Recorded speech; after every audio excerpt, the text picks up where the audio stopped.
Bonjour Marco Geraci, bonjour Elena Bonjour. Magalès. C'est bien ça. Bienvenue sur le Studio Live. Vous êtes Marco, le créateur de Arte Moda, Tout à fait. un groupement de coiffure. Elena, vous êtes la directrice artistique. Oui. Donc c'est un groupement de coiffeurs, de salons de coiffure. Ce n'est pas une franchise. Disons que c'est né comme un groupement et suite à la demande d'un de mes clients qui aimait vraiment et le nom et le concept et la philosophie et je pense la personne en moi-même, c'est devenu aussi un label. D'accord. Donc c'est un label, c'est-à-dire que c'est aussi presque une franchise. C'est presque une franchise. Et il y a combien de salons en label? Aujourd'hui, en 2 ans et demi, nous sommes 10. Il y a le 11e qui se trouve en Belgique bientôt. Parce que c'est un groupe international, hein. Oui. Vous avez des salons un peu partout dans le monde, en Europe peut-être. En Europe. C'est un groupe italien, Arte Moda? Italien. D'accord. C'est un groupe français mais avec une philosophie italienne. Donc c'est un mélange de la culture italienne, italo-française en gros. D'accord, ok, Voilà. C'est un vrai groupe européen alors. Un vrai Oui, groupe donc vos salons en Europe, ils sont situés où? Alors en France, là où il y en a le plus. Après il y a... Dans quelle région? Un peu de partout. Mais Rhône-Alpes, disons que c'est un peu le pôle le plus important. D'accord, vous avez commencé là. On a commencé sur Rhône-Alpes, même si on avait des clients de Toulouse, mais ça a vraiment démarré en Rhône-Alpes. D'accord. Après, on a la Belgique qui fonctionne bien, le Luxembourg, l'Italie, Ah oui. l'Espagne et la Suisse où on a un partenaire qui vient d'arriver et qui va peut-être nous ouvrir le marché en Suisse. Donc en fait, un groupe a une consonance italienne avec beaucoup d'inspiration italienne. Ça veut dire quoi exactement dans la coiffure, l'empreinte italienne? Si je peux me permettre de faire un retour au passé, moi j'ai grandi avec des parents italiens, siciliens. Vous êtes d'origine italienne? Sicilienne, ouais. Et Sicilienne. mon père était soudeur, mais c'était le seul soudeur que je crois connaître au monde qui allait travailler en costume et en cravate. Et il m'a enseigné cet art d'être toujours bien habillé, d'être toujours élégant. Et je pense que l'Italie, c'est quelque part ça. C'est l'élégance. L'élégance. Avec le raffinement français. En termes de coiffure, ça s'exprime comment? Par des visuels très glamour On est dans quel univers? On est dans un univers avec des visuels très glamour, mais comme je nais quand même d'une formation anglo-saxonne, on y ajoute une pointe d'anglo-saxon, ce qui donne des visuels entre le glamour et l'anglo-saxon. Donc Elena, vous devez être sur cette ligne-là artistique, ça vous correspond tout à fait?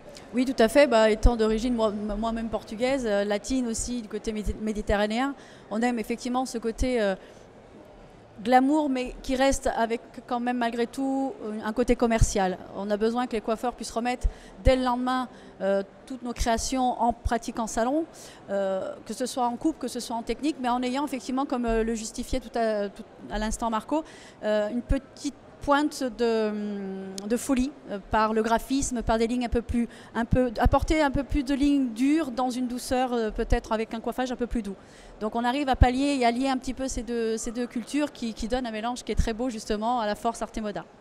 Très bien, donc votre fer de lance c'est l'artistique, on l'a bien compris, mais beaucoup la formation. Oui. La formation artistique exclusivement?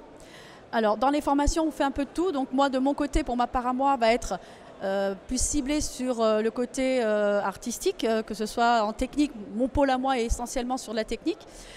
Puis Marco, lui, aujourd'hui, il va peut-être mieux en parler que moi, mais il s'est plus basé sur la formation coaching. Voilà, donc c'est vraiment deux pôles complètement différents, ce qui apporte une complémentarité à Arte Moda. Un besoin important pour les coiffeurs, cette particularité de coaching, d'aide à la gestion, au business, au développement du business? Il y a la gestion, mais il y a aussi le développement personnel. Le fait d'être bien dans ses baskets, le fait d'aller au travail heureux et de rendre heureuses les clientes que l'on coiffe. Ça va pour moi plus loin que le simple travail de coupe que pratiquement tous les coiffeurs savent faire, plus ou moins bien. Mais vous les aidez aussi à développer le management, c'est une partie importante aussi de votre travail de coach? On travaille aussi sur le management, on travaille sur tous les axes qui sont importants, qui ont été mis de côté pendant des années parce qu'on n'en avait pas besoin. Et on essaie vraiment de combler toutes ces parties, je dirais, toutes ces carences que peuvent avoir les coiffeurs par négligence, par habitude. Donc on travaille un peu sur tout ça. D'accord. Vous expliquiez que vous travaillez un peu comme une famille, c'est-à-dire c'est à l'italienne un peu alors. C'est un peu à l'italienne. À vrai dire, le travail de base, il est fait essentiellement, je dirais, je fais 80% du travail parce que moi, je ne travaille pas en salon. Donc, comme Elena, qui travaille en salon, elle a moins le temps. Donc, après, j'ai mes 2 enfants qui m'aident. Et après, cette famille s'agrandit. Donc, à Elena qui est là, à tous nos partenaires, ceux qui ont envie de donner un peu de leur temps et ceux qui ont envie de faire des choses différentes. Ils nous donnent une main, donc ça peut être dans la communication, dans toutes ces choses qui sont importantes. Et pourquoi une famille? Parce que toutes les personnes qui se connaissent dans ce groupe sont devenues, je ne dis pas tous des amis, mais il y a vraiment des amitiés qui naissent et qui sont fortes. Il n'y a aucun jugement, je prône vraiment le non-jugement, l'acceptation de toute personne, quel que soit, je dirais, l'âge, quel que soit le Donc milieu d'où il y a un esprit de tolérance, énorme, de famille. énorme. Et aujourd'hui, vous avez donc 70 salons, vous m'avez dit, dans 5 pays différents. Oui. Quel est votre objectif dans ces 10 prochaines années? Alors, mon objectif personnel, il est simple, il est d'aller encore pendant plus de 10 ans au travail, si je peux appeler ça un travail, avec le même plaisir que j'ai aujourd'hui. Et l'objectif pour mes partenaires, c'est qu'ils arrivent à faire la même chose que moi, c'est-à-dire aller travailler en s'amusant. Après, au niveau du développement des salons, il n'y a pas d'objectif personnel, dans le sens qu'il n'y a pas un objectif d'arriver à 60, 100, 200, 300 salons, c'est vraiment pas ça. Donc l'objectif est de s'amuser dans le bien-être. Dans le bien-être. On va garder ça comme mot de la fin. Merci beaucoup, merci de votre présence. Merci à vous. De rien. Merci.